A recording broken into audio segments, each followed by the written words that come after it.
Hello, welcome back. അപ്പോൾ ഇന്നത്തെ വീഡിയോയിൽ ഞാൻ സ്റ്റിച്ചിങ്ങിനെ കുറിച്ചാണ് പറയേണ്ടത്. നമ്മളെ കിഡ്സ് ഫ്രോക്കിൻ്റെ കട്ടിങ് ഞാൻ ഓൾറെഡി പറഞ്ഞു കഴിഞ്ഞൊരു വീഡിയോ ഇട്ടിട്ടുണ്ട്.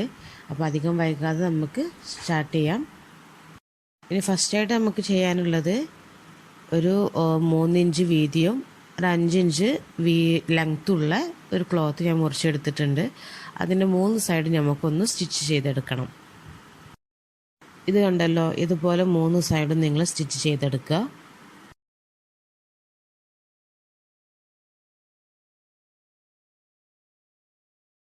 ഇത് നമ്മുടെ ഡ്രസ്സിൻ്റെ ബാക്ക് പീസാണ്. ഇത് നമ്മളിപ്പോൾ അടിച്ചിട്ടുള്ള പീസും. ഇനി ഈ 2 പീസും കൂടി ചേർത്ത് നമുക്കൊന്ന് തയ്ച്ചു കൊടുക്കണം. ബാക്ക് പീസിൻ്റെ താഴെ വശത്ത് നമ്മളിപ്പോൾ അടിച്ചിട്ടുള്ള ക്ലോത്ത് വെച്ച് കൊടുക്കുക. ഇനി ആ കട്ടിങ്ങിനോട് ചേർന്ന് നമുക്ക് രണ്ടും കൂടി ഒന്ന് തയ്ച്ചു കൊടുക്കാം. തയ്ക്കുമ്പോൾ എപ്പോഴും ശ്രദ്ധിക്കുക, ക്ലോത്ത് വിട്ടു പോവരുത്. ഒരുമിച്ച് പിടിച്ചിട്ട് വേണം തയ്ച്ചു കൊടുക്കാൻ.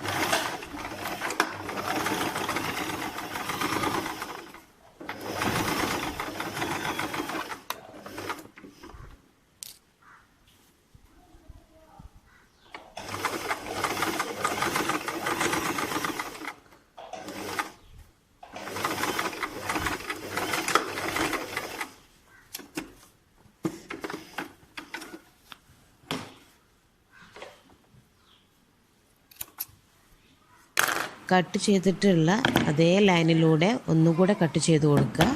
കട്ട് ചെയ്യുമ്പോൾ ശ്രദ്ധിക്കുക, നമ്മൾ സ്റ്റിച്ച് ചെയ്തിട്ടുള്ള ആ തുന്നിൽ കട്ട് വരാൻ പാടില്ല. കട്ട് വന്നു കഴിഞ്ഞാൽ അത് വൃത്തികേടായി പോകും. അപ്പോൾ ശ്രദ്ധിച്ചിട്ട് വേണം കട്ട് ചെയ്യാൻ.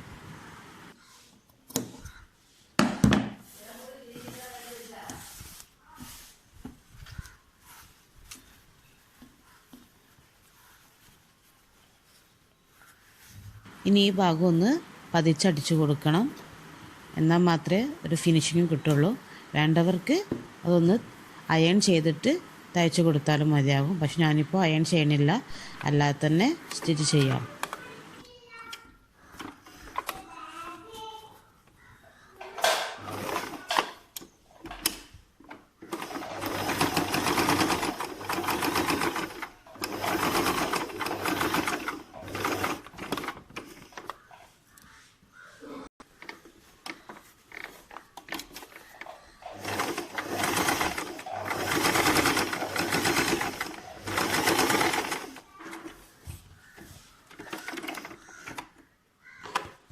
ഇതിപ്പോൾ നല്ല വൃത്തിയായിട്ട് വന്നിട്ടുണ്ട്.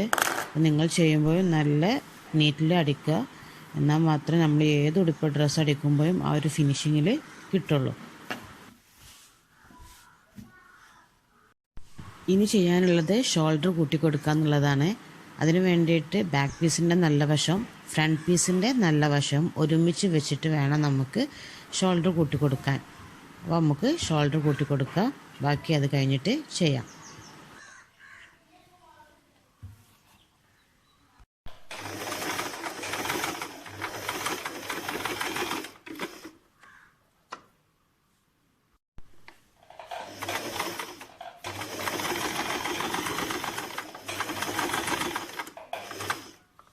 ഷോൾഡർ ജോയിൻ ചെയ്തിട്ടുണ്ട്.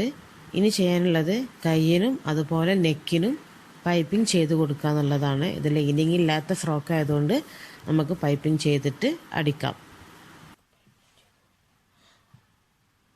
അതിന് വേണ്ടിയിട്ട് ഞാനിവിടെ കുറച്ച് ക്രോസ് പീസുകൾ എടുത്തിട്ടുണ്ട്. അത് വെച്ചിട്ടാണ് ഞാൻ പൈപ്പിംഗ് ചെയ്യുന്നത്. നിങ്ങൾക്ക് വേണമെങ്കിൽ ഡിഫറെൻറ്റ് കളേഴ്സിലും അതിനോട് മാച്ച് ചെയ്തിട്ടുള്ള ഡിഫറെൻറ്റ് കളേഴ്സിലൊക്കെ വെച്ചിട്ട് എന്ത് ചെയ്യാം, പൈപ്പിംഗ് ചെയ്യാം. പൈപ്പിംഗ് ചെയ്യാൻ വേണ്ടിയിട്ട് നമ്മൾ ക്ലോത്തിൻ്റെ നല്ല വശത്ത് നല്ല ഭാഗത്ത് നിങ്ങൾ പൈപ്പിങ്ങിൻ്റെ ക്ലോത്ത് വെച്ചിട്ട് ഒരു 1/4 ഇഞ്ച് വീതിയിൽ അടിച്ചു കൊടുക്കുക. അടിക്കുമ്പോൾ എപ്പോഴും ശ്രദ്ധിക്കുക, നിങ്ങൾ പൈപ്പിംഗ് ക്ലോത്തിൽ വലിച്ചു പിടിച്ചടിക്കരുത്. അത് ജസ്റ്റ് ആ കൈയിൻ്റെ ഷേപ്പിന് അങ്ങനെ വെച്ച് കൊടുത്തിട്ട് മെല്ലെ ഒന്ന് അടിച്ചാൽ മതിയാകും. നന്നായിട്ട് വലിച്ചു കഴിഞ്ഞാൽ ആ ഒരു ഫിനിഷിങ് നഷ്ടപ്പെട്ടു പോകും. അപ്പോൾ അത് ശ്രദ്ധിച്ചിട്ട് വേണം നിങ്ങൾ അടിക്കാൻ.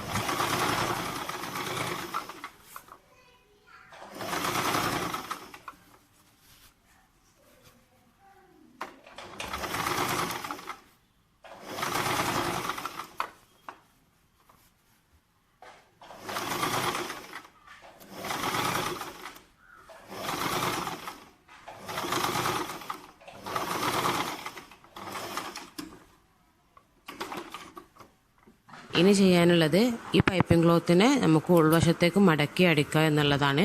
അപ്പോൾ അതിന് മുമ്പായിട്ട് ഞാൻ ഈ അടിച്ച ഭാഗത്ത് ചെറിയ ചെറിയ കട്ട്സ് ഇട്ട് കൊടുക്കുന്നുണ്ട്. എന്തിനു വേണ്ടിയിട്ടാണെന്ന് വെച്ചാൽ നമ്മൾ മറിച്ചടിക്കുമ്പോൾ ആ ഒരു റൗണ്ട് ഷേപ്പിൽ കറക്റ്റായിട്ട് ആ ഫിനിഷിങ്ങിൽ കിട്ടാൻ വേണ്ടിയിട്ടാണ്. അപ്പോൾ കട്ട് ചെയ്യുമ്പോൾ ഒരിക്കലും നമ്മൾ അടിച്ചിട്ടുള്ള ആ തുന്നൽ കട്ട് വരാൻ പാടില്ല, അല്ലാതെ ചെറിയ ചെറിയ കട്ടിട്ടിട്ട് കൊടുക്കുക.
സെയിം പ്രൊസീജിയർ നമ്മൾ രണ്ട് കൈയിനും അതുപോലെ നെക്കിനും ചെയ്ത് കൊടുക്കുക.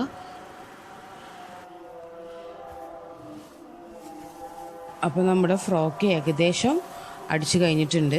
ഇനി നമുക്ക് ചെയ്യാനുള്ളത് ആകെ കൂടെ താഴ്ഭാഗം മടക്കി അടിച്ചു കൊടുക്കുക, അതുപോലെ സൈഡ് കൂട്ടി കൊടുക്കുക എന്നുള്ളതാണ്. ആ രണ്ട് പണി മാത്രമേ ഉള്ളൂ നമുക്ക് ചെയ്യാൻ.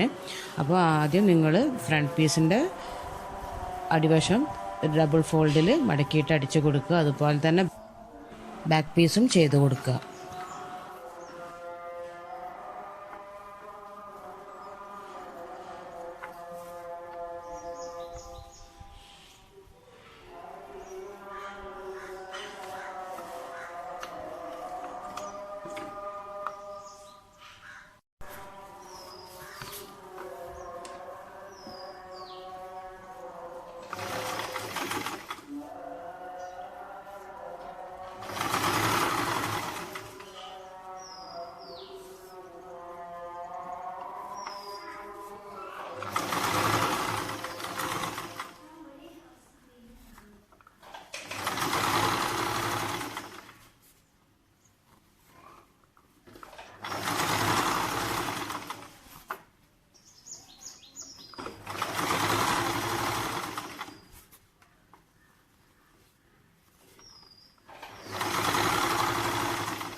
ഇനി ഫ്രോക്കിൻ്റെ സൈഡ് കൂട്ടി കൊടുക്കാം. അതിന് വേണ്ടിയിട്ട് 2 നല്ല വശങ്ങളും ചേർത്ത് വെച്ചിട്ട് കൂട്ടി കൊടുക്കുക. 2 ഭാഗത്തും ഇതുപോലെ ചെയ്തെടുക്കുക.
നമ്മുടെ സ്റ്റിച്ചിങ് ഇവിടെ കംപ്ലീറ്റ് ആയിട്ടുണ്ട്.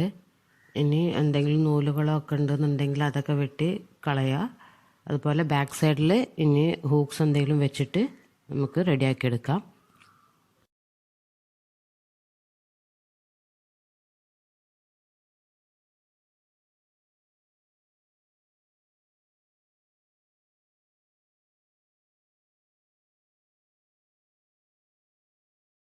അപ്പോൾ നമ്മളുടെ കിഡ്സ് ഫ്രോക്ക് എങ്ങനെയാണ് അടിച്ചതെന്ന് എല്ലാവർക്കും മനസ്സിലായല്ലോ. എല്ലാവർക്കും ഇഷ്ടപ്പെട്ടു എന്ന് വിചാരിക്കുന്നു. എന്തെങ്കിലും സംശയങ്ങൾ എവിടെയെങ്കിലും ഉണ്ടെന്നുണ്ടെങ്കിൽ നിങ്ങൾ എന്ത് ചെയ്യുക, സംശയം കമൻറ്റ് ബോക്സിലിട്ടുക. ഞാൻ അതിന് റിപ്ലൈ തരുന്നതായിരിക്കും. ഇനി എല്ലാവരോടും പറയാനുള്ളത് എൻ്റെ ചാനൽ സബ്സ്ക്രൈബ് ചെയ്യുക. എന്നാൽ മാത്രമേ നിങ്ങൾക്ക് ഇനി വരുന്ന വീഡിയോസ് കാണാനും പഠിക്കാനും പറ്റുള്ളൂ. അതുകൊണ്ട് please follow and support me. Thank you.